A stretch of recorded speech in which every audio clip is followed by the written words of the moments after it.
사랑하는 성도 여러분, 안녕하십니까? 수요 성경 공부 에베소서 강의, 오늘은 에베소서 3장 전체를 합니다. 충만 풍성의 복음 에베소서는 성령 충만의 절정을 향해 가면서 3장에서 바울이 깨달았던 구약에서부터 그림자로 보여줬던 하나님의 경륜의 영광, 은혜의 영광, 교회의 영광, 그리고 그 교회에 있는 사람들이 지식에 넘치는 그리스도의 사랑을 알라는 하나님의 말씀을 전하고 있습니다. 자, 3장 1절에서 이렇게 이야기합니다. 이러므로 그리스도 예수의 일로 너희 이방인을 위하여 갇힌 자 된 나 바울이 말하거니와. 자, 갇힌 자 된 나 바울. 바울은 복음을 위하여 옥에 갇히게 되었습니다. 갇혔다라는 것은 제한이 됐다라는 것이죠. 러시아 출신의 유대인 이사야 벌린 교수가 자유의 두 개념이라는 논문을 발표합니다. 거기에서 자유가 뭐냐라고 말할 때 아주 귀한 말을 합니다. 자, 소극적 자유와 적극적 자유가 있는데, 소극적 자유는 우리가 늘 생각하는 자유예요. 자유는 어떤 간섭이나 억압으로부터의 자유, 그러한 굴레로부터 벗어나는 자유, 그러니까 freedom from something. 소극적 자유, 이것만 자유라고 생각하는데 그게 아니라는 거예요. 적극적 자유라는 게 있는데, 무엇을 위하여 스스로 자유를 버리는 자유, freedom for something. 그래서 이사야 벌리는 여기서 진정한 자유는 적극적 자유다라고 이야기했습니다. 자, 보세요. 그리스도 예수의 일로 너희 이방인을 위하여 갇힌 자 된 나 바울. 그러나 그는 정말 자유했다라는 것입니다. 그러니까 우리는 나를 억압하지 마. 난 모든 걸 할 수 있어. 이것도 하고 싶고 저것도 하고 싶어. 그걸 자유의 개념으로만 생각하는데, 진짜 내가 소중하게 생각하는 걸 위해서 내가 종이 되고 갇히고 다른 걸 하지 않아요. 그게 진짜 자유. 그게 적극적 자유라고 이야기한다는 것입니다. 그러니까 우리가 하나님 안에서 열매를 맺었다라고 하는 것은 인생에 어떤 것을 성취했다라는 의미도 있지만, 주님을 위해서 뭘 안 했다, 주님 때문에 이걸 하지 않았다, 그것 또한 열매입니다. 그러니까 무엇을 하고 이룬 성취만 열매가 아니라 예수 때문에 이걸 일부러 하지 않았어요. 그게 진짜 내 자유를 억압하면서, 본성을 억압하면서 하지 않았던 것, 그게 적극적 자유. 바울은 그렇게 진짜 자유자로서 복음을 위하여 갇히게 되었다, 이렇게 표현하고 있습니다. 그러면서 너희를 위하여 내게 주신 하나님의 은혜의 경륜. 자, 은혜의 경륜, 오이코노미아라고 말하는데, 너희가 들었을 것이다. 이 경륜이라는 말은 그 오이코노미아, 원래 오이코스, 집, 노모스, 법, 규칙, 관리, 기본적인 의미는 가정의 관리, 경영, 관리 체계, 계획된 질서, 이런 것을 말합니다. 신학적 의미로는 뭐냐면 하나님의 계획된 구원의 계획을 말합니다. 그러니까 은혜의 구원의 계획을 너희가 들었을 것이다. 이제 내가 그것을 더 구체적으로 말하는데, 그게 무엇이냐? 곧 계시로 내게 비밀을 알게 하신 것은 내가 먼저, 자, 들어보세요. 내가 먼저 간단히 기록함과 같다. 우리 앞에 지금 에베소서 3장을 썼잖아요. 근데 그 앞에 다 기록했다. 그것을 읽으면, 자, 그것을 읽으면 내가 그리스도의 비밀을 깨달은 것을 너희가 알 수 있으리라. 성경 읽는 게 이렇게 중요하다라는 것입니다. 그러니까 하나님의 비밀을 어떻게 알았느냐? 예수 그리스도는, 바울은 계시로 비밀을 알게 되었습니다. 근데 그것을 내가 기록을 했어요. 너희를 위하여 하나님이 이렇다, 하나님이 저렇다. 자, 보세요. 어떤 사람은 어떤 신비한 체험을 하고 어떤 사람은 안 할 수도 있는 거예요. 그게 은혜의 높낮이가 있는 게 아닙니다. 그런데 어떤 사람이 그것을 기록을 했어요.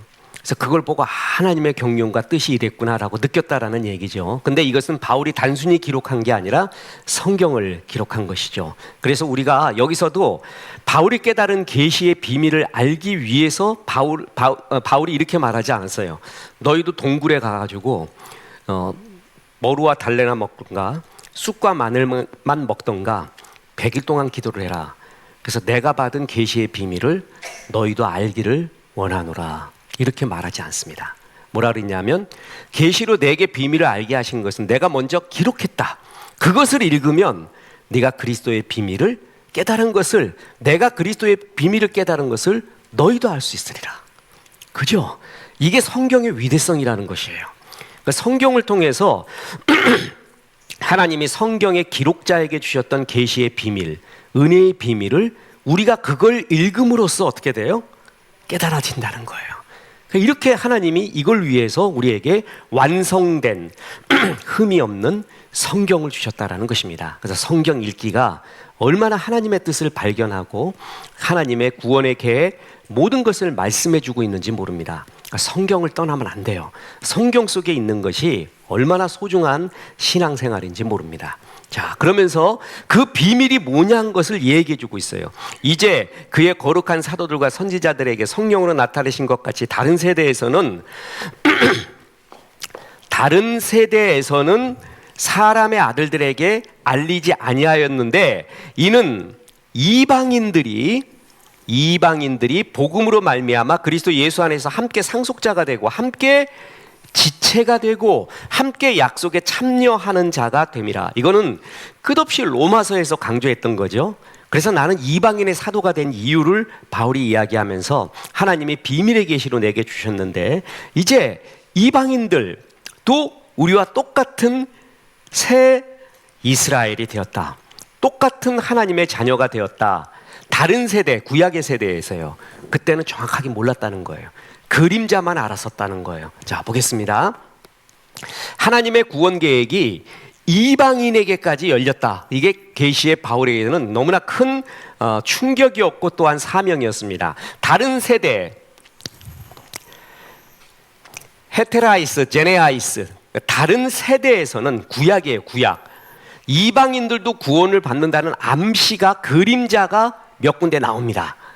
이사야 49장 6절이나 스가랴 8장 22절 등. 근데 그리스도 안에서 유대인과 이방인이 완전히 하나 되는 신비, 지체가 되는 신비, 그건 지금 열렸다라는 것입니다. 그 전에 그림자로 열려왔었다. 이게 계시의 비밀이다. 이렇게 말해주고 있습니다. 그건 마치 감추어진 비밀, 미스테리온과 같이 감추어져 있다가 이제 그리스도 안에서 드러난 것인데, 하나님과 관련 없이 살던 이방인들이 복음으로 말미암아 그리스도 예수 안에서 이스라엘 백성과 함께 하나님께서 그들을 위해 준비하신 모든 기업, 보화, 영광스러운 것들을 같이 계승할 수 있는 후사가 되었고, 또한 함께 뭐가 되었다? 지체가 되었다. 또 약속에 함께 참여한 자가 되었다. 그러니까 지금 이방인이 우리예요, 우리.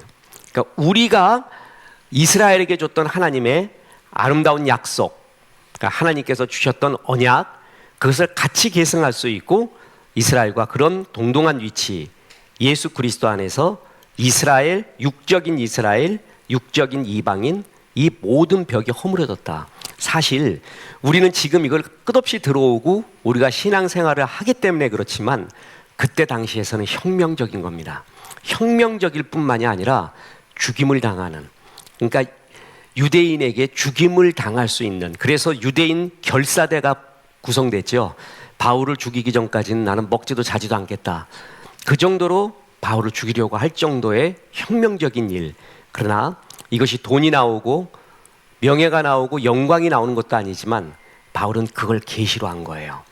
그래서 이것은 정말 하나님의 비밀의 경륜이 구약 때부터 흘러오다가 지금 완전히 드러났구나. 거기에 이 모든 자기의 삶을 던진 겁니다. 그래서 이방인을 위하여 갇힌 바 된 나 바울은, 그러면서 에베소 이방 교회에 이것을 보내고 있는 것입니다.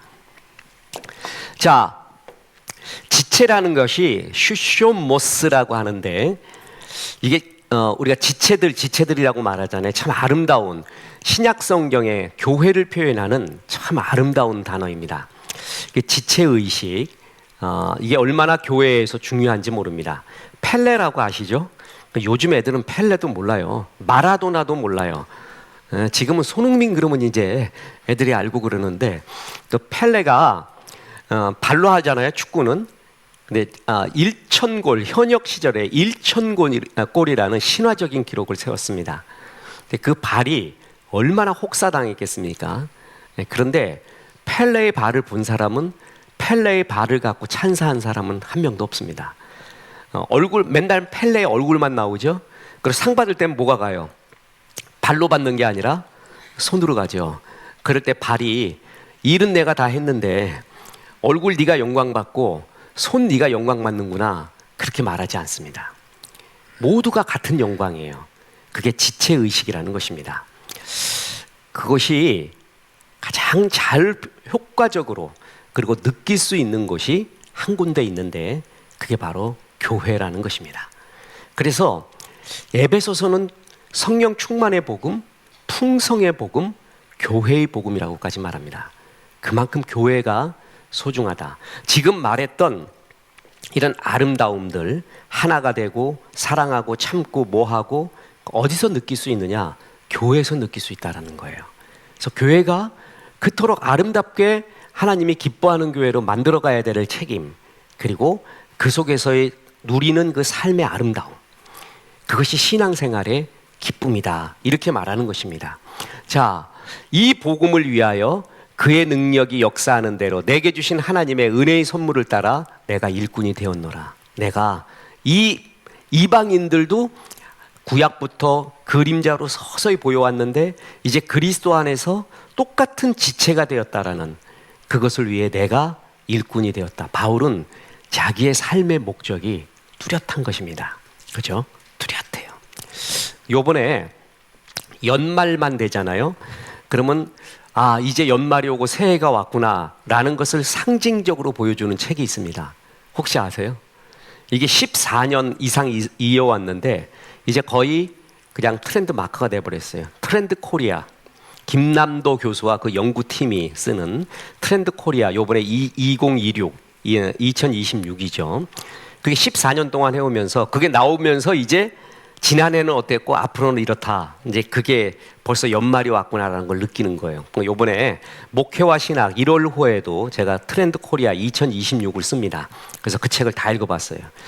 그러니까 전부 무슨 얘기인 줄 아세요? 2026년도는 오직 두 가지예요. 키워드가. 하나가 뭐냐 하면은 AI, 또 하나가 건강입니다. 그리고 제일 이 가운데서 뭘 찾아야 되냐 하면 내가 누구냐라는 것이에요. 인간은 무엇이냐, 인간은 뭘 할 수 있으며 뭐가 AI보다 특징이 있으며, 제가 끝없이 말했고 끝없이 글도 써왔고 했던 그게 2026년에 화두가 된대요. 그러니까 이제 더 이상 AI는 저 멀리 있는 얘기가 아니라 특히 우리의 자녀의 세대에는 같이 가야 될 세대, 그리고 이제 스마트폰도 없어진대요. 우리가 스마트폰이 계속 최고로 올라갈 것 같은데 이제는 안경, 그러니까 스마트폰이 안경으로 가서, 그러니까 안경에 챗 GPT와 제미나이, 그래갖고 쳐다보면은 우리가 전에는 스마트폰 들고 저거 좋은데 저거 뭐야? 챗 GPT에 물어보잖아요. 그냥 안경에서 다 해도록. 참 이런 시대가 5년 동안 이제 그걸 누가 주름 잡느냐? 시대의 트랜스퍼가 왔다. 그러면서 이 가운데 제일 중요한 게 뭐냐 하면 내가 누군지를 모른다는 거예요. 내가 누군지.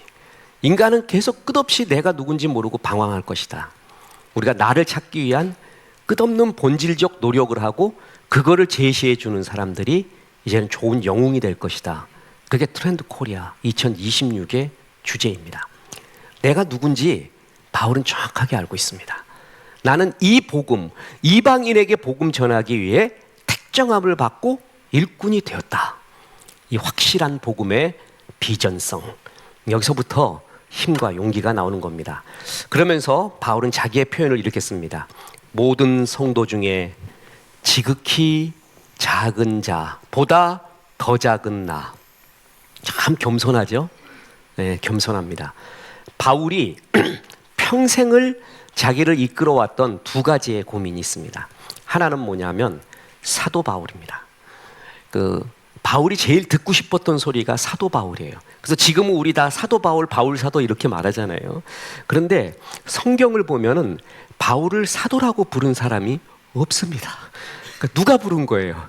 자기가 부른 거예요, 자기가. 그만큼 사도 바울을 부르고 싶어요. 그러면 12사도가 이렇게 말할 거예요. 네가 어떻게 사도냐? 너 예수님 있을 때 게네사렛 호숫가를 같이 걸어봤냐? 변화산에 올라가 봤냐? 식사를 같이 해봤냐? 예수님과 아이 컨택을 한번 해봤냐? 네가 왜 사도야? 우리가 사도지. 이런 말 당연히 나오겠죠. 근데 아니래, 난 사도래. 사도. 또 하나 뭐냐면 육체의 가시. 그게 무엇인지는 정확하게 모르고 대부분의 성경학자들은 안질이다, 눈의 질병이다.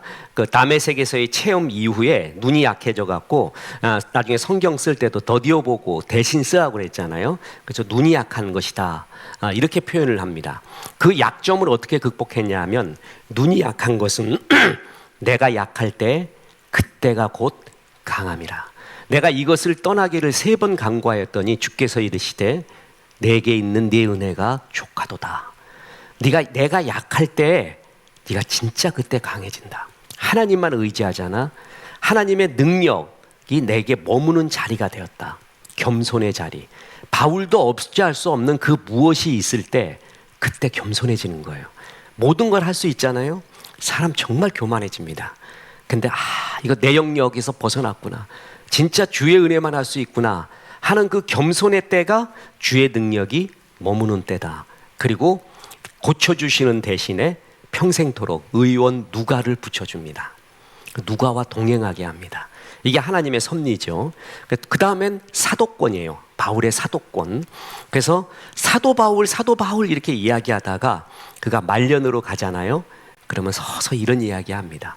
모든 성도 중에 지극히 작은 자보다 더 작은 나에게. 이제 사도 바울 이제 이런 거 크게 강조 안 하고 이렇게 표현을 씁니다. 은혜를 주신 것은 측량할 수 없는 그리스도의 풍성함을 이방인에게 전하게 하시고. 자, 모든 성도 중에 지극히 작은 자보다 더 작은 나. 아주 멋진 표현이죠. 그 바울이 변하기 전 이름이 사울이었어요. 사울의 뜻이 큰 자라는 뜻입니다. 바울의 뜻은 작은 자라는 뜻입니다. 그러니까 은혜를 받고 주님의 사랑에 젖을수록 그렇게 과시하고 이렇게 의시되고 자랑하고 싶은 마음보다는 나는 작은 자입니다. 이런 고백을 늘 합니다. 특히 디모데전서 1장 15절에 보면 미쁘다 모든 사람이 받을 만한 이 말이요 그리스도 예수께서 죄인을 구원하시려고 세상에 임하셨도다 하셨도다. 죄인 중에 내가 괴순이라. 최고의 표현을 썼죠. 사도 바울. 그러다가 모든 사도 중에 작은 자나, 그러다가 성도 중에 지극히 작은 자보다 더 작은 나, 그러다가 죄인 중에 괴수. 자기의 호칭이 이렇게 변해갑니다. 은혜를 먹으면 먹을수록 겸손해지는 겁니다. 그렇죠? 젊을 때는 과시하고 싶어요. 의시되고도 싶고 지금 탑이 되고도 싶고 많이 있는데, 우리가 인생 먹을수록 깨닫는 거 그거 별거 아니다라는 거 알잖아요. 그 탑이 됐는데 다 싫어해. 나를 다 그냥 외면하고 있어요. 그리고 그것이 아니다라는 것을 우리가 체질적으로도 느낄 때 얼마나 괴롭습니까? 인생 먹을수록, 은혜를 먹을수록 겸손해지는 거예요. 그래서 바울은 자기의 표현을 이렇게 점점 더 겸손해지면서 바울의 사도권에 대한 문제를 해결해 갑니다. 자, 그러면서 내가 지극히 하나님의 은혜 가운데 이런 비밀을 깨달아서 이 비밀을 전하기를 원했는데, 그 비밀이 뭐냐면 이제 이방인들도 하나님의 자녀가 될 수 있고 우리 같은 지체가 될 수 있다. 그리고 그것을 제일 느낄 수 있고 하나님의 나라 킹덤 오브 갓을 제일 느낄 수 있는 것이 있는데 그게 교회다라는 거예요. 교회. 그래서 에베소서를 가리켜 교회론이라고, 교회의 복음이라고까지 말합니다. 영원부터 만물을 창조하신 하나님 속에 감추어졌던 비밀의 경륜이 어떠한 것을 드러나게 하려 하심이라. 이는 이제 교회로 말미암아 하늘에 있는 통치자들과 권세자들에게 하나님의 각종 지혜를 알게 하려 하심이라. 하나님의 각종 지혜와 풍성함을 알게 하려 하심이라. 뭘 통해서요? 교회예요. 그러니까 교회 생활에 성공을 하잖아요. 교회 생활에서 진짜 하나님의 은혜와 이게 하나님의 나라구나 라는 것을 느낄 수가 있다는 것입니다. 저도 이것을 갖고 많이 기도도 하고 고민도 합니다. 그런 교회가 돼야 될 텐데, 세상과는 달라야 될 텐데, 그래서 정말 세상과는 비교적 다르게, 완벽하게 다를 수는 없지만 하나님 나라는 뭘까? 더 참는 것일까? 뭘까? 고민을 많이 합니다. 행정, 사역 모든 면에서 말입니다. 교회로 말미암아 이 비밀을, 지혜를 알게 하려 합니다. 곧 영원부터 우리 주 예수 그리스도 안에서 예정하신 뜻대로 하신 것이라 우리가 그 안에서 그를 믿음으로 말미암아 담대함과 확신을 가지고 하나님께 나아감을 얻었느니라. 자, 그러면서 자, 이걸 보십시오. 시대별 사탄의 계략이 있습니다. 처음엔 뭐냐 하면은 예수님을 죽이려 했습니다. 그러니까 메시아가 태어났잖아요. 메시아를 죽이면은 사탄이 이제 왕국이 계속 나의 왕국이 될 것이다. 그래갖고 예수님 죽이려고 그 산의 아이들을 다 죽였죠. 그죠? 그래서 어떤 신학자들은 가슴 아픈 소리로 예수님 때문에 온 최초의 순교자는 그때 당시 1살짜리 아이들이다. 이렇게 말해요. 다 죽였다는 거예요. 그때 예수님은 깡닭으로 버티고 있었는데 천사가 다 보호해가지고 그래가지고 헤로드 왕이 산의 아이 다 죽이라고 할 때 예수님 집에는 근처도 못 갔느냐? 아니죠. 예수님 어떻게 하셨죠? 애굽으로 도망가셨습니다. 피신을 가셨습니다. 이민자였습니다. 그 다문화 가정이었어요. 애굽에서 받아주지 않았으면 얼마나 황당한 일이었겠습니까? 참 그런 걸 보면은요, 메시아니까 지켜줘 그리고 그 자리에 버티고 있는 게 아니라 피신을 가십니다. 진짜 사람이 된 거예요. 그죠? 그리고 다시 이제 돌아오시게 되죠.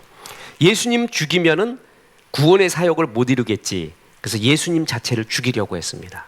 두 번째는 뭐냐 하면 성경이 하나님의 말씀이 아니라고 획책을 했습니다. 이른바 크리티시즘, 비평학이 나오면서 이게 이른바 자유주의입니다. 자유주의가 나오면서요, 성경에 대한 하나님의 말씀. 자, 성경은 하나님의 말씀이다. 아니다. 성경에는 하나님 말씀이 들어있다. 이렇게 셋으로 나눕니다. 저는 이 도표화하는 게 주특기입니다. 다 읽어보고 도표화를 해야 쏙 들어오는데 평신도들이 어떻게 할 거예요? 성경은 하나님의 말씀이다. 우리 기독교 정통신앙. 성경은 하나님 말씀이 아니다. 자유주의 신앙입니다. 하나님 말씀이 들어있다. 신정통주의 칼 바르트의 신앙입니다.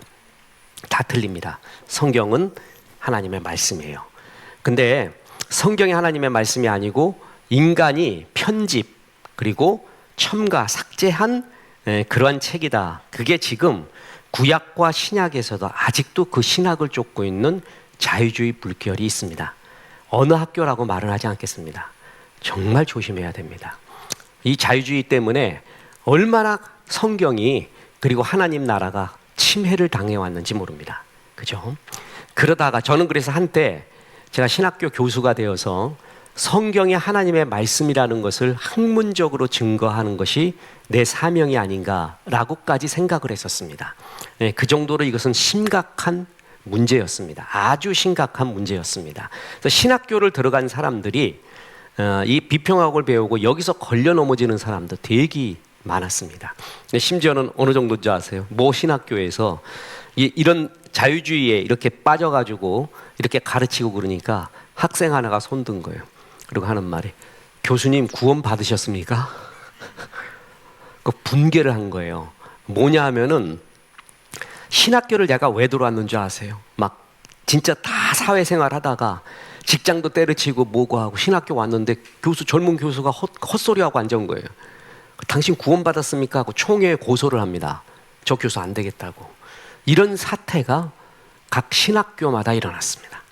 그래갖고 총회에서 그 사람의 신앙 고백을 들어보고 그리고 어떤가 확인도 해보고 이 정도로 자유주의 신학을 배워온 사람들이 성경에 대한 것을 굉장히 흐트러뜨려 버렸습니다.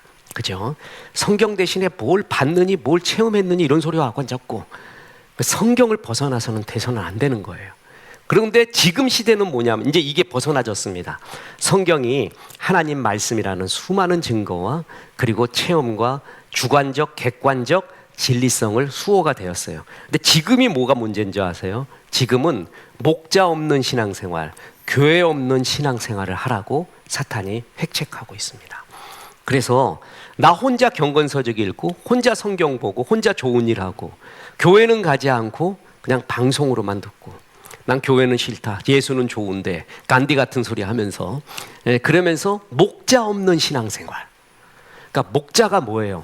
날 위해 기도해주고 진짜 괴로운 일 있거나 힘든 일 있을 때 목자가 같이 기도해주고 같이 동행하는 게 목자와 양과의 관계거든요. 근데 목자가 없는 신앙생활, 교회가 없는 신앙생활을 하게끔 마귀가 획책을 합니다. 다시 말합니다. 에베소서에 의하면은 이 모든 하나님의 비밀의 경륜, 비밀의 계시, 풍성함은 뭐로 말미암아? 뭐로 말미암아라 그랬죠?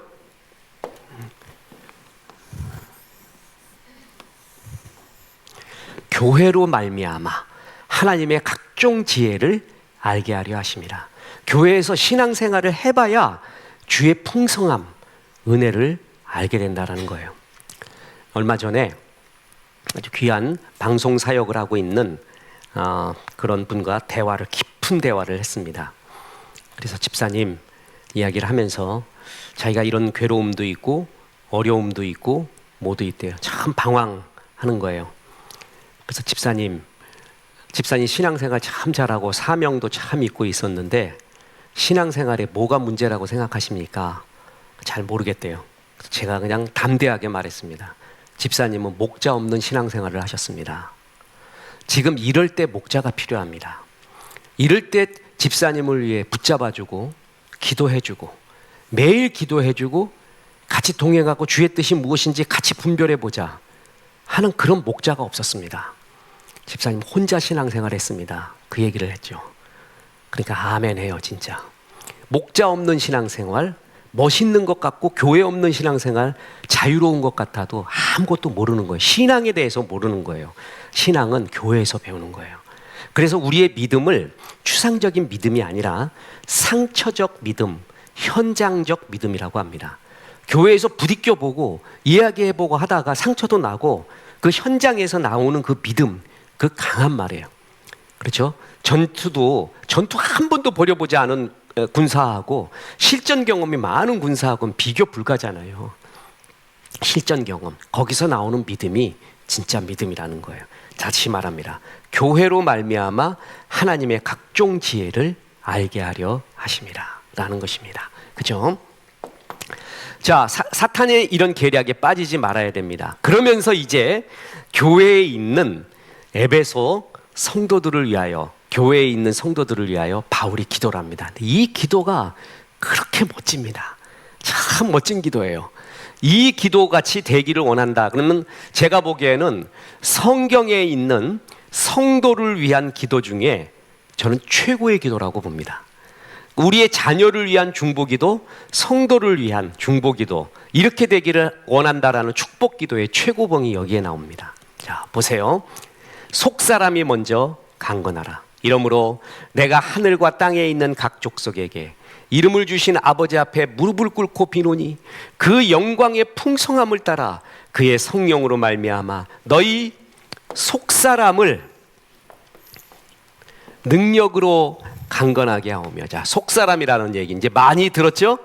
성경에서 우리가 또 설교에서도 속사람이 강하라 이렇게 이야기하고 있습니다. 자, 무슨 이야기인가? 성경은 속사람의 강건함을 강조하는데 속사람은 호, 에소 안트로포스. 호는 정관사예요.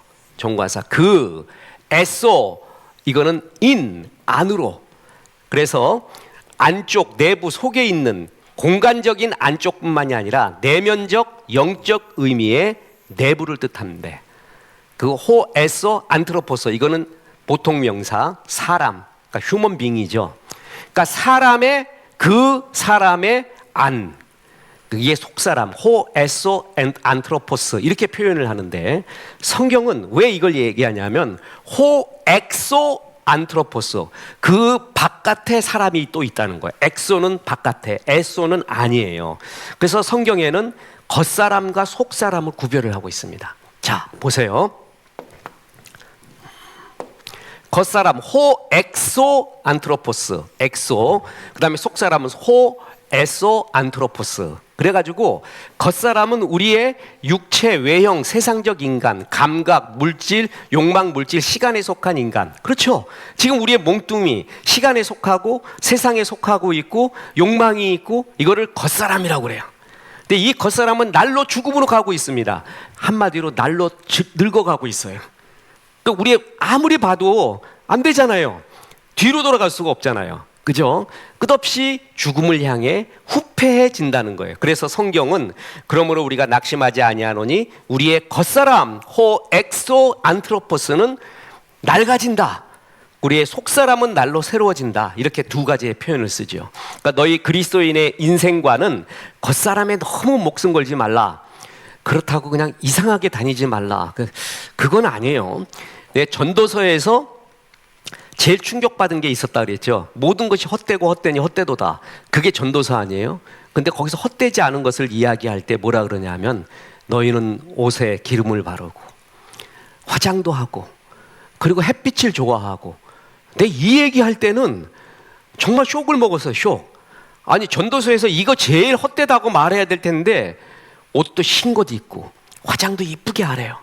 그리고 햇빛을 좋아하래요.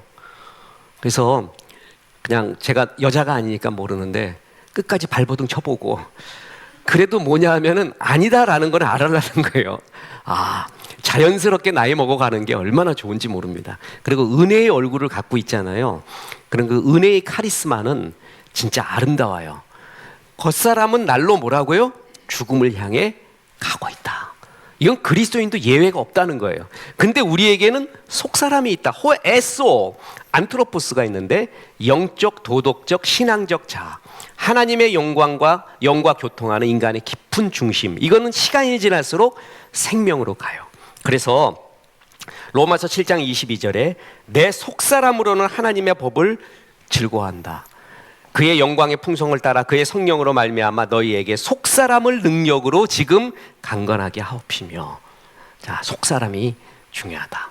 이것은 성화되어서 아름다운 인격, 아름다운 향기, 그리고 하나님과의 더 깊은 교제, 이게 더 중요하다. 성경은 분명히 그것은 이야기하고 있습니다. 다시 말합니다. 겉사람 별로 중요하지 않다 그래서 막 껍데기 같이 여기고 그러는 거 절대 아니에요. 근데 이거는 우리의 어떤 희망과 모든 걸 둘 수 없다는 거예요. 어쩔 수 없이 후패해져 간다. 그거 너무 슬퍼하지 마라. 그러나 속사람이 강건해져라. 그래서 바울이 최고의 중보 기도를 할 때 시간이 지날수록 그 사람의 속사람이 강건해지기를 먼저 기도하고 있습니다.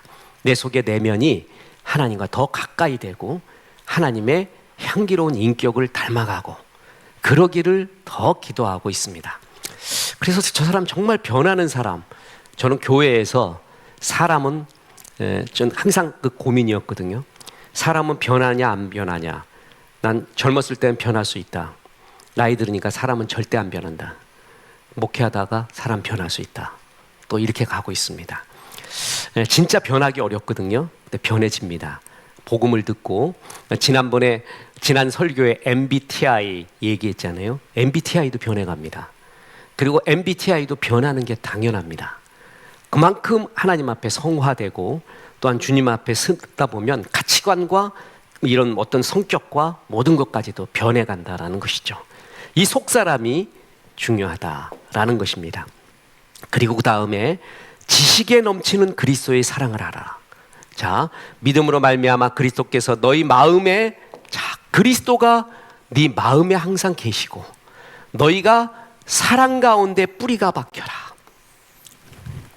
터가 굳어져라. 그러니까 너를 이루고 있는 것이 사랑이어야 된다는 거예요. 그 사람의 또 나의 그에 대한 사랑의 뿌리가 있어야 된다. 그러니까 사랑이 얼마나 소중한가? 그러면서 그 사랑을 이야기할 때 능히 모든 성도와 함께 지식에 넘치는 그리스도의 사랑을 알아가라. 이렇게 말합니다. 자, 목사님들이 제일 쉽게 설명하는 것이 사랑이고 또 제일 어렵게 설교하는 게 사랑입니다. 대중가요에서 제일 많이 나오는 게 사랑이고, 난 너무나 놀라운 엊그제 유튜브에서 시인 아주 이제 나이가 지각히 든 시인, 고시인, 노시인이 나와서 얘기하는데 제가 씻으면서 제일 싫었던 게 사랑이라는 단어래. 너무 그냥 많아 흔해가지고 길거리에 낙엽처럼 그냥 짓밟히고 있대.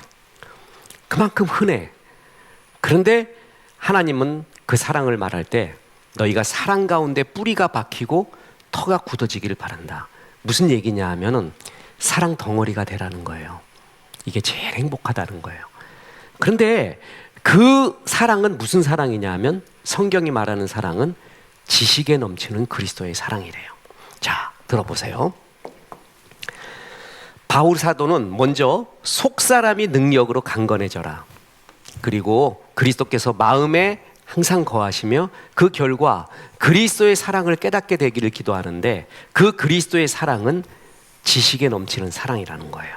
자, 어떤 사랑이냐 들어보세요. 지식에 넘치는 그리스도의 사랑을 알고 그노나이 텐텔 휴페르발루산테스 그노세우스 아가펜투 크리스투. 그노나이 그노시스 영지 알다가 여기서 나오는 거예요. 그노시스 영지주의. 알다, 이때 안다는 것은 항상 성경에서 히브리어에서는 야다, 헬라어에서는 그노나이. 이건 뭐냐면 체험적 알을 말하지 지식적 알을 말하는 것이 아닙니다. 알라라, 깨달아라. 테, 그리고 또한 테 휘페르발로산, 뛰어넘다, 익시딩하다, 뛰어넘다. 테 휘페르발로산, 뛰어넘는, 넘치는 어떤 것?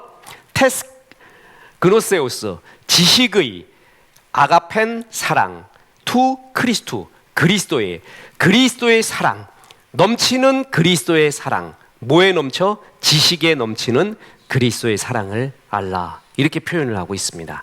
이게 무슨 얘기인가? 지식으로는 다 알 수 없는 사랑이라는 거예요. 인간으로, 이성으로서는 온전히 다 이해할 수 없는 십자가의 사랑을 말합니다. 그 죄인을 위해 자신을 내어주는 사랑, 원수를 위해 죽으시는 사랑, 그건 인간의 논리로는 솔직히 모릅니다. 제가 얘기했죠. 오늘도 이 예배 마치고 전주로 갑니다.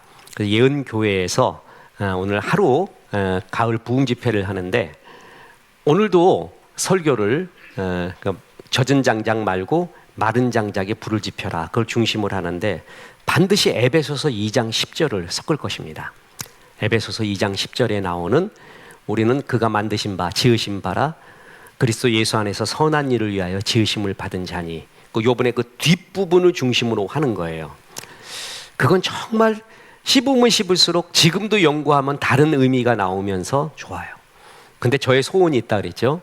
요한복음 3장 16절, 이거를 자신 있게 말할 수 있는 설교가 되고 싶다. 그게 정말 하나님 앞에 하나님이 부르시기 전에 그 설교를 하고 싶어요. 하나님이 세상을, 나를 이처럼 사랑하사 독생자를 주셨으니, 이처럼이 뭐냐 이거. 이처럼 사랑한 사랑이 뭐냐 모르겠어요. 아직도 10분의 1, 100분의 1도 모르겠고 조금씩 그림자로만 보여요. 그게 10분의 1, 100분의 1이겠죠. 지난번에 얘기했잖아요. 우리 박지희 집사님 소천에 있을 때 엄마가, 살아계신 엄마가 딸 보고 그냥 그렇게 울음을 참아요. 근데 터질 것 같은 말로 따라 그러면서 우시면서 먼저 가 있으래. 천국에 아픔도 없는 그곳에 가 있으래. 그 딸을 먼저 보낸 그 애미의 마음이 있잖아요. 그러니까 다른 사람들보다 그 어머니는 이렇게 보니까 폭발할 것 같아요. 그걸 참고 계시는 거야. 그거 보고 이렇게 나오는데 하나님이 아들을 주셨을 때, 아들이 십자가에 죽으셨을 때 저런 심정이었겠구나. 근데 왜 그렇게 죽이면서까지 날 사랑했는가? 그까진 모르겠어요. 근데 그런 심정이었겠구나라는 것은 조금은 느껴진 거예요. 조금은 느껴졌어요. 하나님이 우리를 이처럼 사랑했다. 그건 지식에 넘칩니다. 아마 제일 근접하는 게 우리가 다 자식을 기르고 있잖아요. 그래서 자식에 대한 사랑을 보면은 하나님 사랑에 제일 근접해 있습니다. 그건 사실입니다. 그래서 유대인들 탈무드에 보면 그래요. 하나님이 어머니를 곳곳에, 당신이 이곳에 다 통치하고 다 내려올 수 없기 때문에 어머니를 주셨다, 이런 말이 있거든요. 그러니까 뭐냐, 어머니의 사랑이 난 굉장히 그 불만족해. 왜 엄마만 들어갔냐고 맨날. 애비는 뭐라고 지금? 애비 무슨 그냥 저거 뭐 숫사자 그냥 또 뻘짓거리만 하면 숫사자냐고. 그 어머니의 사랑이 가장 가깝대요. 그 어머니의 자식에 대한 사랑이 하나님 사랑을 느끼는 가장 가까운, 우리가 제일 가까운 그림자로 보는 거예요. 근데 성경이 뭐라고까지 표현하냐면 여인이 어찌 그 젖 먹는 자식을 잊겠으며 자기 태에서 난 아이를 잊겠느냐. 그들은 혹 잊을지라도 나는 너를 잊지 아니하리라. 엄마도 아버지도 자식 새끼 잊을 수도 있다라는 것입니다. 진짜 그래요. 너무 힘들잖아요. 자식 새끼도 팔아버립니다. 그리고 너무 사람이 힘들잖아요. 그럼 자식도 뭘로 보냐면 그냥 먹는 놈 한 중에 하나. 5놈이 있는데 얘 하나는 줄여야지 우리가 살아. 그렇지 않고는 못 살아. 우린 밥이 요거밖에 없는데 하나는 팔아버리던가 어떻게 해버리던가. 부모도 결국 너무 힘들어지면은 그 끈을 놔버립니다. 그리고 성경에 보면은 성이 포위되었을 때 아이를 잡아먹습니다. 그래서 뭘로 싸우냐 하면은 내 아이 먹었는데 네 아이는 왜 안 내놓냐, 이거 갖고 싸우고 있습니다. 인간이 타락해서 완전히 말종으로 가는 그런 모습이죠. 그 작가는 모르는데 기억이 안 나는데 참 요즘 요만큼 읽은 소설 중에 정말 향기로운 소설 추천받고 읽었는데 맡겨진 소녀라고 있습니다. 맡겨진 소녀. 얘가 집이 너무 어려워서 맡겨졌어요. 자기 친척들한테 방학 때. 그때 걔가 1인칭 시점으로 그 맡겨진 상태, 맡겨질 때 가는 모습, 거기서의 느낌, 그런 것들을 쓴 소설이에요. 굉장히 유럽에서 호평을 받았어요. 그래서 저는 몰랐던 작품인데 그걸 빨리 사다가 읽어버렸습니다. 야, 그때 그 개의 심정, 어머니 아버지에게 느낄 수 없었던 사랑을 거기서 처음 느낍니다. 친척들에게. 그리고 그게 굉장히 이질적이에요. 그래서 그때의 그 모습과 심정을 그대로 적어놨는데 아주 굉장히 좀 잔잔한 감동이, 왜 이게 유럽에서 극찬을 받은 소설인가라고 이렇게 느껴질 정도로 그랬습니다. 자, 부모의 사랑 또한 이렇게 끊길 수도 있고 엷을 수가 있는데 하나님의 사랑은 그 부모의 사랑보다 넘어서는 우리의 지식으로는 이해할 수 없는 사랑, 그거라는 거예요. 지식에 넘치는 하나님의 사랑. 그 사랑은 경험되어야 됩니다. 그래서 알게 하기를 그노마이라고 말할 때 이는 단순히 인지적 지식이 아니라 체험적 알을 의미한다라는 것이죠. 네가 그런 사랑을 알기를, 체험하기를 원한다. 그러니까 보세요. 한 사람을 놓고 중보기도해요. 다시 말하지만 지금 바울의 이 중보기도는 예수님이 제자를 향한 중보기도와 더불어 바울이 성도가 어머니 아버지가 자녀를 위한 최고의 축복기도입니다. 그게 뭐냐면 속사람이 강하라. 그리고 지식에 넘치는 그리스도의 사랑을 네가 그노마이 체험하기를 원한다. 이 기도를 하고 있는 것입니다. 그리고 이 기도는 공동체적인 차원의 사랑이에요. 모든 성도와 함께라는 표현이 있었어요. 개인적인 영적 체험을 넘어서 교회 공동체 안에서 느껴져야 된다는 비밀이 있는 사랑입니다. 잘 보세요. 믿음으로 말미암아 그리스도께서 너희 마음에 계시고 너희가 사랑 가운데 뿌리가 박히고 터가 굳어져라. 사랑 덩어리가 되라. 능히 모든 성도와 함께 지식에 넘치는 그리스도의 사랑을 알아라. 근데 어떻게 해요? 성도가 들어가요. 그러니까 이 지식에 넘치는 사랑은 나 혼자 깨닫는 게 아니라 교회 생활을 하면서 성도들 간에 살짝 비춰지는, 성도의 사랑을 받고 같이 목자의 사랑과 양의 사랑을 받고 살짝 비추어지는 그런 체험적인 사랑, 그런 것이죠. 우리 어머니가 불교, 그것도 뭐 나이롱 신자였어요. 그러다가 제가 몸이 아프고 또 목사가 되었다라고 하니까 그게 M이거든요.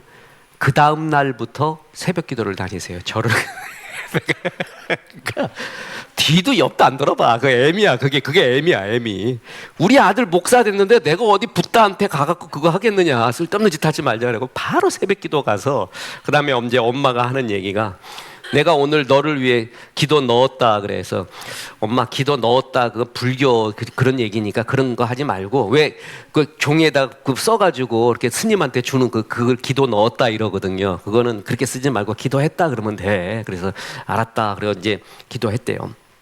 그러면서 뭐냐 하면은 우리 성도들이 내가 아프고 힘들 때 이렇게 새벽마다 기도해주고 뭐 해줬어요. 이렇게 뭐 했어요. 그러니까 그때 어머니가 하는 말씀이 잊혀지지가 않아요. 네 애미보다 낫구나. 네 애미보다 낫다. 네 애미가 하지 못한 것을 교회 성도님들이 해줬구나. 그걸 얘기해줘요. 그게 참 잊혀지지가 않아요. 그게 뭐냐 하면은 그게 모든 성도와 함께 지식에 넘치는 그리스도의 사랑. 그러니까 성도의 사랑, 교회 안에서의 진실한 사랑을 느꼈을 때에 그리스도의 지식에 넘치는 사랑, 그것을 체험해 가기 시작한다는 거예요. 지식에 넘치는 그리스도의 사랑은 우리 머리로 안 됩니다. 교회에서 조금씩 비춰지는 참 사랑의 모습, 그런 것이죠. 그죠? 그래서 참 이걸 하고 싶습니다. 성도님들을 정말 이렇게 사랑하고 싶은데 내가 사랑이 부족하구나 라는 것을 항상 느끼고, 특히 어떨 때 참 정신이 나냐 하면 몸이 아픈 성도님, 정말 한 방울의 물이 갈급한 성도, 이런 사람들의 접촉이 오면은 진짜 나름 최선을 다하려고 해요. 나름 최선을. 그게 교회만이 해줄 수 있지 않는가. 이걸 놔버리면 이 사람 어떻게 되겠는가.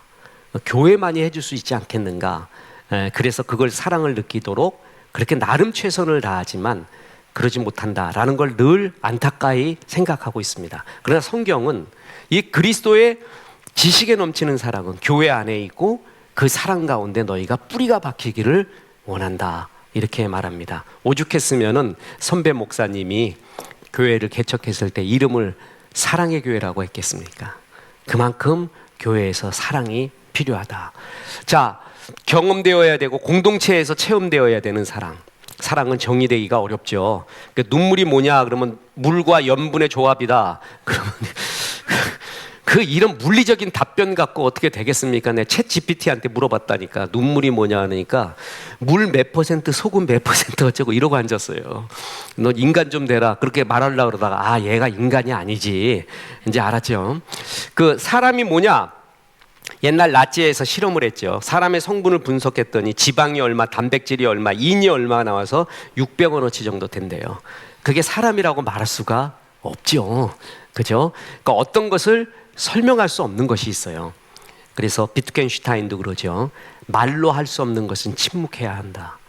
그 비트겐슈타인은 언어 철학자로 모든 것은 표현되어야 알고 언어로 명제화되어야 된다라고 믿고 있는 사람이에요.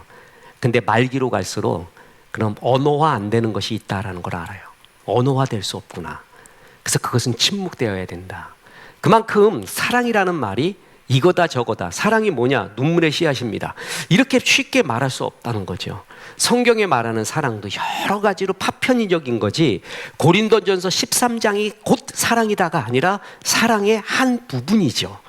그만큼 체험되어야 되고 경험되어야 된다. 그것을 네가 갈수록 경험하기를 원한다. 이렇게 중보기도 하고 있습니다. 그러면서 이제 중요한 결론입니다. 그 사랑에는 넓이와 길이와 높이와 깊이가 있다는 거예요. 저도 이게 성경을 통해서 안 사랑의 정의인데 전 정말 이것을 책에도 많이 쓰고 너무 좋아요. 그 사랑은 너비와 길이와 높이와 깊이, 그 사랑의 넓이, 길이, 높이, 깊이가 어떠함을 깨달아 하나님의 모든, 또 뭐라고요? 충만하신 것으로 너희에게 충만하기를 구하노라. 진짜 충만이 뭐냐 하면 이 사랑의 넓이, 길이, 높이, 깊이가 너희 가운데 충만한 상태라는 것입니다. 사랑은 넓이가 있습니다. 어떤 사람은 넓이가 되게 좁아요. 내 좋아하는 사람, 그 사람만 딱 해요. 근데 사랑의 넓이, 성경의 사랑의 넓이는 요한복음 3장 16절. 그 전에 보세요. 사랑을 알면 충만한데 세 종류의 사랑이 있어요. 하나는 가짜 사랑이에요. 또 하나는 다른 사랑이고 또 하나는 온전한 사랑이에요. 가짜 사랑을 알죠? 사랑이라는 이름으로 집착하는 사랑, 목 조르는 사랑. 그 오징어 부부는 서로 사랑한다고 하면서 목을 조르는 습관이 있다. 그냥 목 조르는 것, 그 사랑이 아니에요. 가짜 사랑. 그런데 다른 사랑이 있어요. 사랑은 사랑인데 가짜는 가짜인데 하나님의 사랑과는 다른 사랑. 확실히 너무 떨어지는 사랑. 그리고 또 하나는 온전한 사랑, 진짜 하나님의 사랑이라는 것이 있죠. 대부분 우리는 가짜 사랑은 안 하지만 다른 사랑, 하나님의 사랑과는 다른 사랑을 하는 경우가 많아요. 근데 성경에 진짜 온전한 사랑, 그게 뭐냐 하면 그 사랑에는 넓이가 있다는 거예요. 요한복음 3장 16절에 하나님이 세상을 이처럼 사랑하사 독생자를 주셨다. 세상을 다 사랑했기 때문에 지금 우리도 포함됐다는 거죠. 사랑의 넓이가 있었기 때문에 내가 포함된 거지, 하나님의 사랑의 넓이가 좁았다면 내가 포함되지 않았다는 거예요. 그렇죠? 호세아서에 보면 음탕한 고멜을 사랑했다라는 것이죠. 호세아서는 공동번역으로 제가 농담으로 30번 50번 읽었는데 변화되지 않으면 그건 사람이 아니문이다 이렇게 얘기했는데, 최고로 아름다운 사랑의 시, 아가서 버금가는 사랑의 시가 호세아서예요. 근데 그걸 누구한테, 사랑의 시를 누구한테 줬냐 하면 음탕한 고멜에게 줍니다. 그 고멜이 곧 우리라는 것이죠. 그 고멜마저 사랑했던 사랑의 넓이 때문에 우리가 하나님의 사랑에 포함되어 오늘 살 수 있다. 사랑에는 넓이가 있다라는 것입니다. 뿐만 아니라 사랑에는 길이가 있습니다. 이 길이가 끝까지 사랑하는 거예요. 확 사랑했다가 이제 확 끊어버리는 그 발작적 사랑이라고 하죠. 그냥 아주 열나고 그렇다가 그냥 금방 또 확 식어버리고 하는 게 아니라 끝까지 가는 길이. 6월절 전에 예수께서 자기가 세상을 떠나 아버지께로 돌아가실 때가 이른 줄 아시고 세상에 있는 자기 사람들을 사랑하시되 뭐라고요? 눈물 나는 구절. 어느 성도님이 우리 매일 보내는 경건 문자에 이걸 보냈더니 그냥 눈물 10개를 보냈어. 눈물 10개 이모티콘으로 눈물이 난다고. 이 구절이 그렇게 좋대요. 이렇게 좋대요. 나를 끝까지 사랑하셨다. 야곱의 이야기는 끝까지 추적하시는 하나님의 이야기입니다. 자, 시편 146편 5절에 보면 야곱의 하나님을 자기의 도움으로 삼으며 여호와가 자기 하나님에게 자기의 소망을 두는 자는 복이 있도다. 야곱의 하나님 이렇게 표현해요. 이해가 되는 거는 아브라함의 하나님, 이삭의 하나님은 이해가 돼요. 왜냐하면 아브라함은 예배의 삶을 살았잖아요. 이삭은 순종의 삶을 살고 야곱은 뭘 했냐고요. 야곱의 돌베개 본받아서 그래 찬송을. 그 돌베개가 뭔데?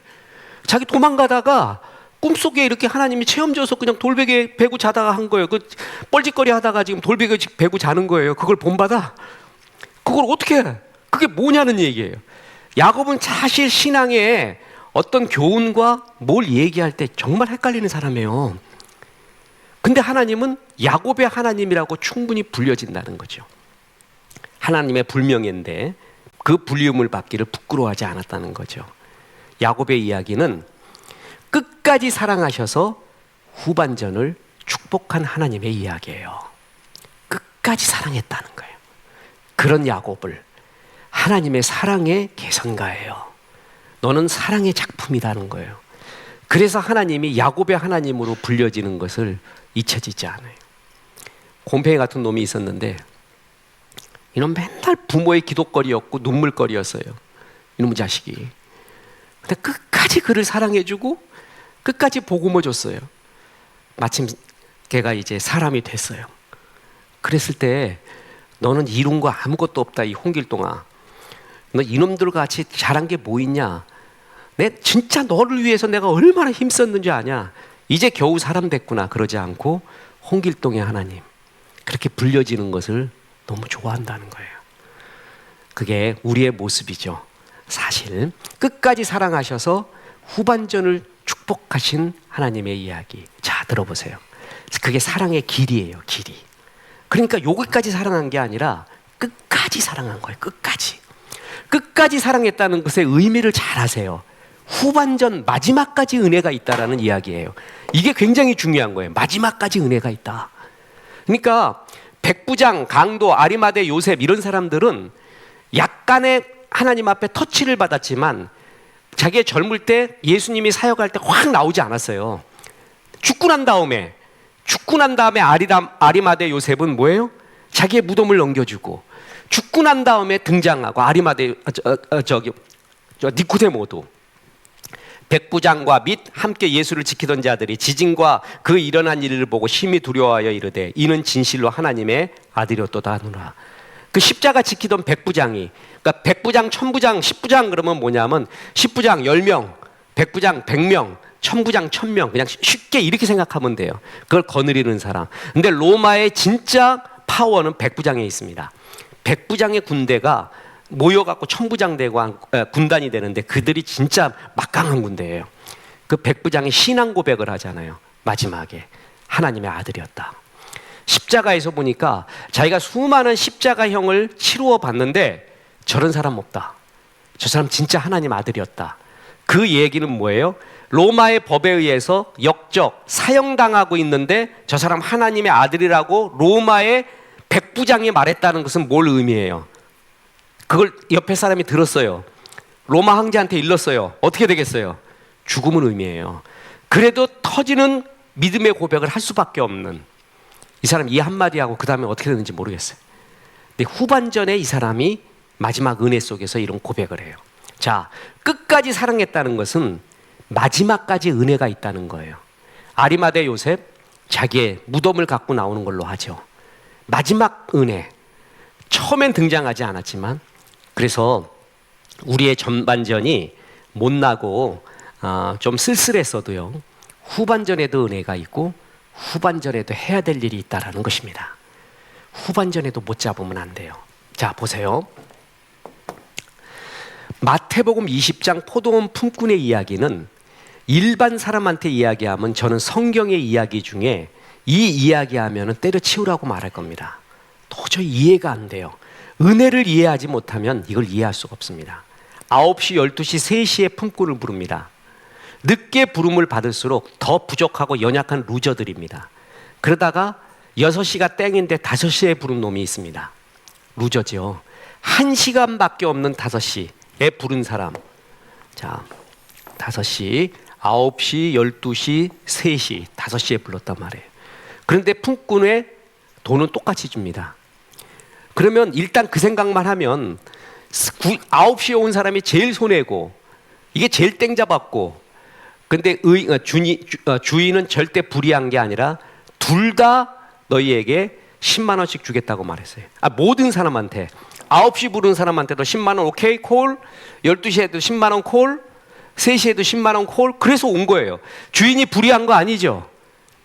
근데 다만 우리가 생각하기에 좀 아깝고 좀 비교해 보니까 좀 괴로운 거죠. 그것뿐이 없지 주인하고의 불의와 공의는 주인은 공의로웠어요. 왜냐하면 10만 원 콜하고 불렀으니까. 근데 이 중에서 무엇보다도 제일 땡 잡은 사람은 누구예요? 5시지. 1시간 일하고 10만 원 받고 가는 거예요. 집에 할 일이 있고 동태사 갖고 들고 가는 거예요. 여보, 나도 가장이야. 나도 일하고 왔는데 진짜 5시까지 난 기다렸어. 끝난 줄 알았는데 주인이 불러서 나한테 돈 벌었어. 이 사람이 5시에 집에 가서 봐요. 어떻게 됐나? 5시에도 은혜가 있는 거예요. 6시가 땡인데 5시에도 남은 은혜가 있는 거예요. 이게 끝까지 사랑하는 정말 중요한 의미입니다. 그래서 끝까지 붙어 있다 보면 내가 70, 80대에도 그게 된다는 거예요. 그죠? 충분히 그게 하나님의 은혜가 남아있다라는 이야기예요. 그걸 잡아야 되는 거예요. 그게 하나님이 우리를 끝까지 사랑하신 사랑의 길이라는 것입니다. 물은 아귀까지 채울 때 역사가 나타납니다.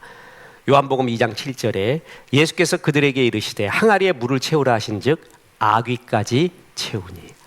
적당히 요 정도까지 하지 말고 하나님이 나한테 사명을 주셨잖아요. 아귀까지 채울 때까지.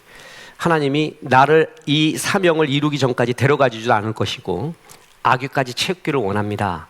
그럼 채울 기회를 주시고 그 완성을 하게 하시고 역사를 할 거예요. 주님이 우리를 끝까지 사랑했듯이 우리 다 아귀까지 사랑을 해야 돼요. 가나안 땅에 들어갈 때 첫 번째 전쟁은 여리고인데 여리고는 강했죠. 문을 걸어 잠갔어요. 13번 돌며 개근했을 때 여리고성이 무너집니다. 중간에 그치면 안 됩니다. 끝까지 사랑하고, 마귀가 끝없이 힘을 빼가고 무기력하게 하고, 우리가 좋을 땐 좋고 안 좋을 땐 안 좋잖아요. 그런데 비가 오나 눈이 오나 변함없이 주님 사랑하고 끝까지 사랑하는 자에게 복이 있는 것입니다.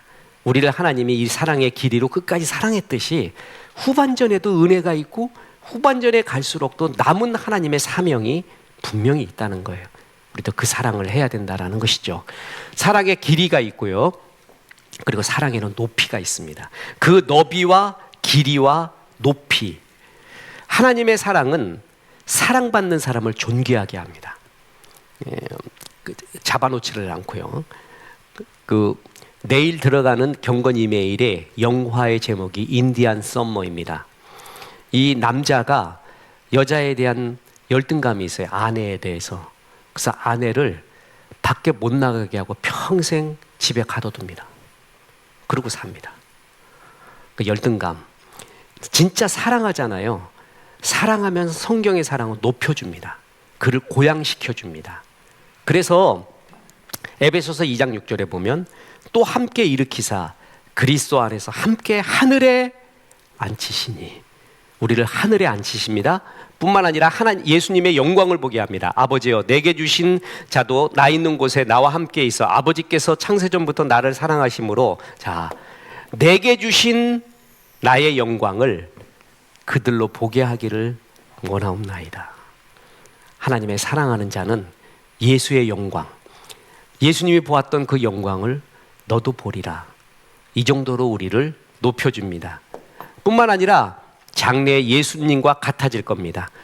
요한일서 3장 2절에 사랑하는 자들아, 우리가 지금은 하나님의 자녀라. 장래에 어떻게 될런지 아직 나타나지 아니하였으나 그가 나타나시면 우리가 그와 같을 줄을 아는 것은 그의 참모습 그대로 볼 것이기 때문이니.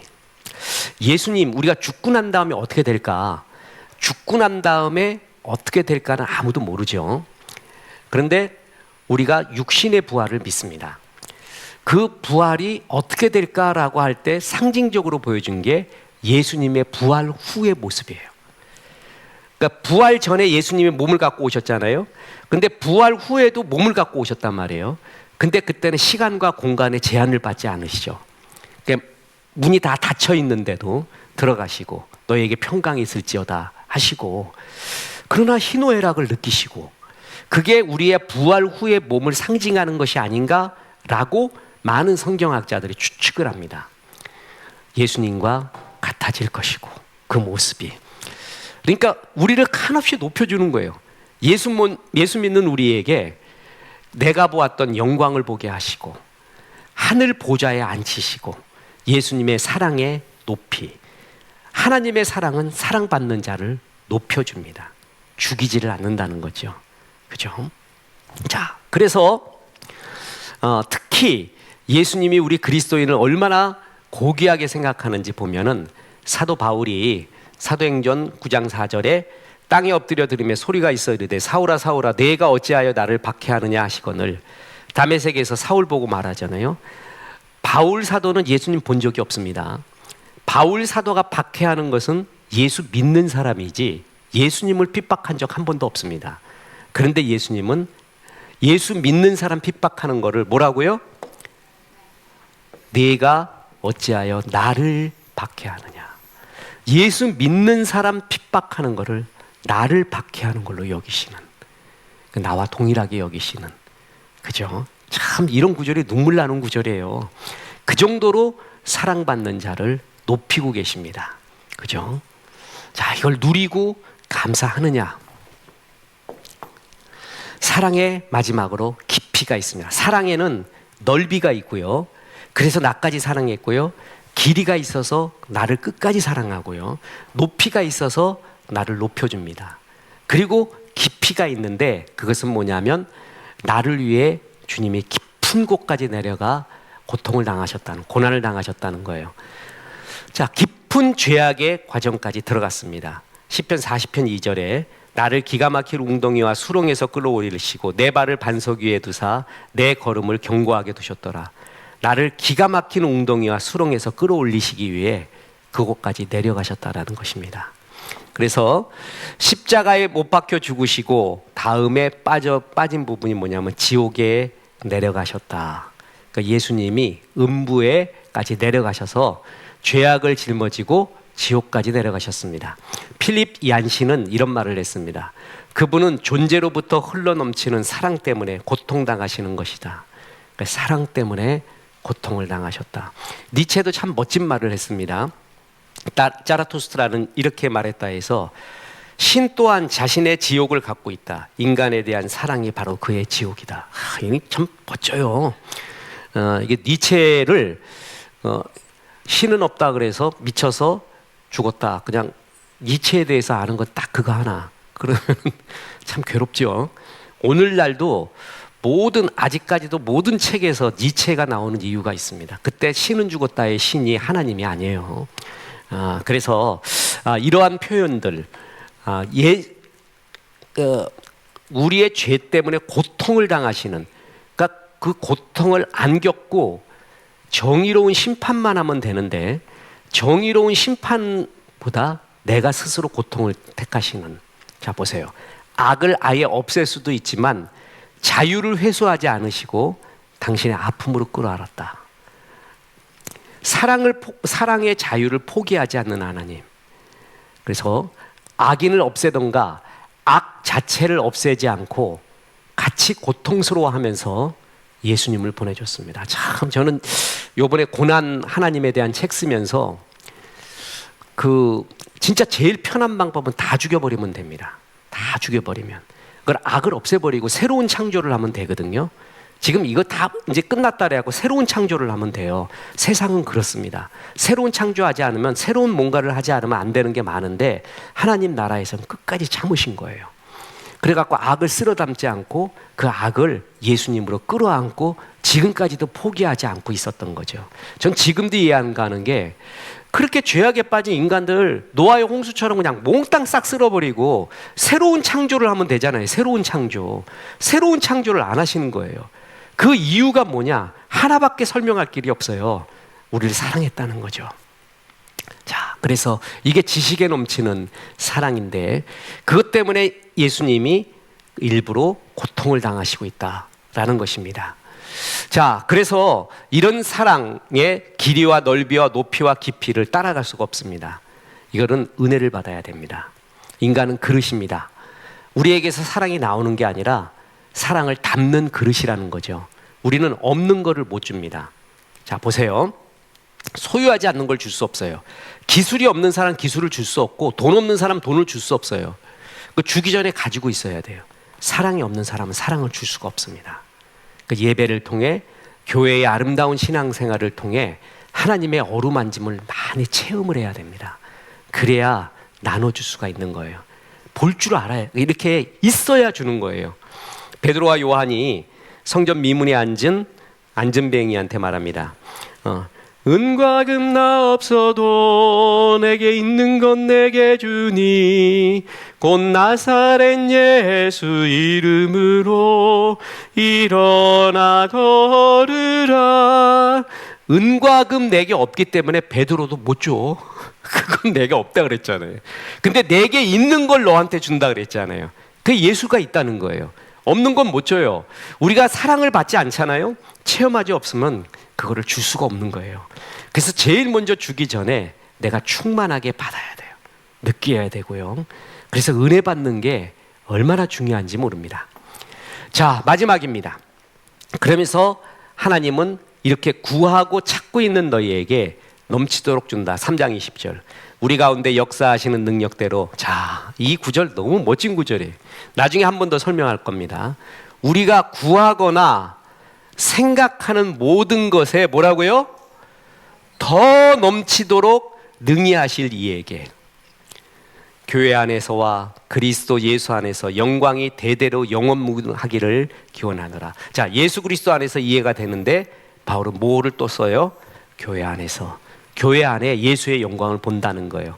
하나님은 우리가 정말 하나님께 구하고 하나님의 나라를 구할 때 우리가 구하거나 생각하는 모든 것에 뭐라고요? 이 구절이 너무나 좋습니다. 더 넘치도록 주시기를 원하고 있다라는 것입니다. 이 사랑이 너희에게 더 넘쳐나기를, 이 지혜를 더 깨닫기를, 이 교회에서 하나님 나라가 충만하기를 더 원하고 있다. 내가 바라는 흥왕보다 주님은 나의 흥왕을 더 바라고 있다. 이 하나님을 믿고 신뢰하고 이런 성경 공부, 교회 생활 이런 걸 통해서 하나님을 더 많이 알아가십시오. 그리고 힘써 알아갈수록 정말 나를 사랑하신 이 사랑이 이렇구나 라는 걸 깨닫고, 저는 이 사랑을 알아가는 최고의 과정이 두 가지. 하나는 이런 깊은 성경 공부, 또 하나는 교회 생활입니다. 이걸 통해서 하나님의 사랑을 깊이 알아가게 됩니다. 이제 다음 주는 수능 예비일입니다. 그래서 휴강을 합니다. 그래서 그날 우리 수능생들 위해 깊이 기도하겠습니다. 이제 인문학을 하나님께 수능일에 방송을 해요. 이번 주에는 그 노벨 문학상 받은 사탄 탱고에 대해서 했고, 그 다음 주가 수능 유머가 나옵니다. 그래서 수능 유머를 모으는데 배꼽 잡고 수능일 날은 웃어야 되거든요. 심각하게 있으면 안 돼요. 이래요. 엄마가 기도했다. 너 답 쓸 때 천사가 도와줄 거야. 그랬더니 아들이 대답했다. 엄마, 그 천사 수학 잘해요?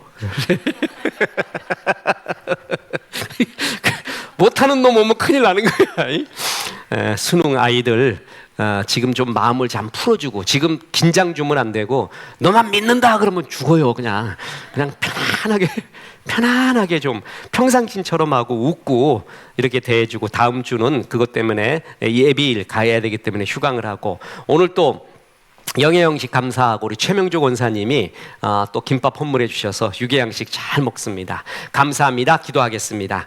하나님, 오늘 에베소서 3장의 말씀을 통하여 지식에 넘치는 그리스도의 넘치는 사랑을 우리가 알기를 원하는 주의 마음을 보았습니다. 우리의 사랑의 넓이가 좁고 길이가 짧고 그리고 높이가 없고 또한 깊이 또한 없지만 예수님 힘써 알아가며 이 사랑에 충만하기를 원합니다. 그래서 사랑에 터가 박히고 뿌리가 깊어지기를 원합니다. 그런 삶, 우리 교회가 그런 사랑이 넘치도록 인도해 주시고, 무엇보다도 이제 수능 보는 우리의 사랑하는 자녀들에게 마지막 힘과 용기, 마음의 평강, 건강을 주시옵소서. 참 애써 달려왔습니다. 바라보는 부모의 마음은 더욱 애를 썼습니다. 하나님 도와주시옵소서. 함께하여 주옵소서. 오늘 또 귀하게 최명조 권사님 통하여서 유계양식을 헌물 받습니다. 그 가정이 영혼이 잘 되게 도와주시고, 모일 때마다 하나님의 진리와 함께 기뻐하는 사랑이 넘쳐나게 하시고, 자녀의 길들 잘 열어주시고, 무엇보다 우리 권사님 장로님 건강하게 도와주시고, 시간이 흐를수록 예수 더욱 사랑하여 영원하고 좋은 일 많이 있게 도와주옵소서. 감사합니다. 예수님의 이름으로 기도합니다. 아멘.